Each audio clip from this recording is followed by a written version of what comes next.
এই কুকুরটির মতো কিছু মানুষ আপনাকে সামনে যাওয়ার দিকে বাধা দিবে, তাদের কিভাবে ধাক্কা দিয়ে চলে যাবেন। আর্জেন্টিনা আর ব্রাজিলের সমর্থকরা দেখতে পাচ্ছেন রাস্তাটি কি সুন্দরভাবে সাজিয়েছে। আপনি কোন দলের সাপোর্টার অবশ্যই কমেন্ট করে জানিয়ে দিবেন। আসসালামু আলাইকুম ওয়া রাহমাতুল্লাহ। দেশ ও দেশের বাইরে যে যেখান থেকে দেখছেন আমাদের নতুন একটি ভিডিওতে আপনাকে স্বাগতম।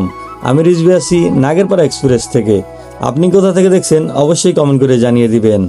আমাদের আগের ভিডিওতে ইউটিউবে কমেন্ট করেছিলেন ঢাকা থেকে আখি আলিফ, ওনাকে অসংখ্য ধন্যবাদ। আপনি যদি চান আপনার নামটি ভিডিওর প্রথমে দেখানো হোক তাহলে অবশ্যই আমাদের ইউটিউব চ্যানেলে কমেন্ট করবেন। দেখতে পাচ্ছেন এখন স্ক্রিনে আমাদের ইউটিউব চ্যানেলটি।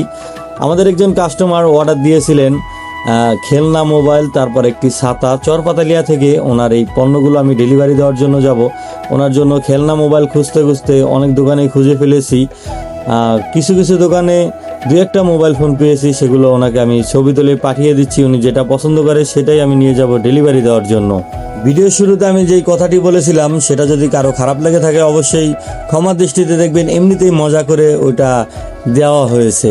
যাই হোক, আমাদের যেই কাস্টমার অর্ডার দিয়েছিলেন তার পণ্যগুলো আমার নেওয়া হয়ে গেছে। ওনার ছাতা প্লাস যেই খেলনা মোবাইলটি আছে সেটি আমি পেয়ে গিয়েছিলাম ওনার পছন্দ মতো। তারপর আমি চলে যাচ্ছি এখন চরপাতার লেয়ার দিকে ডেলিভারি দেওয়ার জন্য। আগের ভিডিওতে যারা কমেন্ট করেছিলেন তাদের সকলেরই কমেন্ট পড়া হবে এক্ষুনি। খান আলামিন ঢাকা বসুন্ধরা থেকে কমেন্ট করেছিলেন, ওনাকে অসংখ্য ধন্যবাদ। আপনারা যারা এখনো কমেন্ট করেন নেই দ্রুত কমেন্ট করে দিন। আফজাল আকন নাগেরপাড়া বাজার থেকে কমেন্ট করেছিলেন, ওনাকে অসংখ্য ধন্যবাদ। দেখতে পাচ্ছেন আমি মুন্সিরহাটের সেই আমার প্রিয় রাস্তাটিতে রয়েছি। মমতাজ ডেন্টাল কেয়ার খাসেরহাট থেকে কমেন্ট করেছিলেন, ওনাকে অসংখ্য ধন্যবাদ। যাই হোক, রাস্তাটি দেখতে পাচ্ছেন বৃষ্টিতে ভিজে কিরকম হয়ে গেছে, তাও খুবই সুন্দর লাগতেছিল। আমবাগিচা থেকে এমডি নাজমুল আকন কমেন্ট করেছিলেন, ওনাকে অসংখ্য ধন্যবাদ। এখন আমি চলে এসেছি মুন্সিরহাটের সেই ব্রিজে। মোহাম্মদ দেলোয়ার সৌদি আরব থেকে দেখছিলেন, সেটা উনি কমেন্টের মাধ্যমে জানিয়ে দিয়েছেন, আপনিও জানিয়ে দেন। সাদিয়া রহমান নারায়ণগঞ্জ থেকে আমাদের আগের ভিডিওতে কমেন্ট করেছিলেন, ওনাকে অসংখ্য ধন্যবাদ।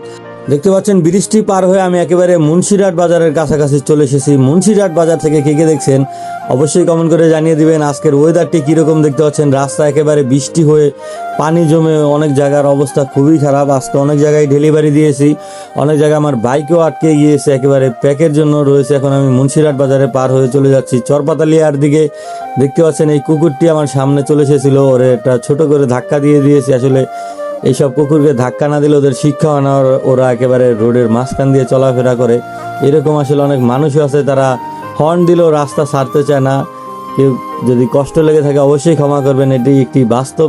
আমার সাথে প্রায় এই ধরনের ঘটনা ঘটে।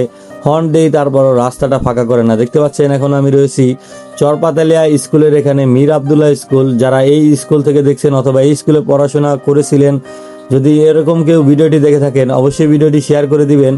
কাস্টমারের লোকেশন ছিল চরপাতালিয়া বাজারের একটু আগে। আমি ওনাকে কল দেওয়ার পরে ওনাকে রাস্তায় এসে দাঁড়াতে বললাম, উনি রাস্তায় এসে অপেক্ষা করতেছিল।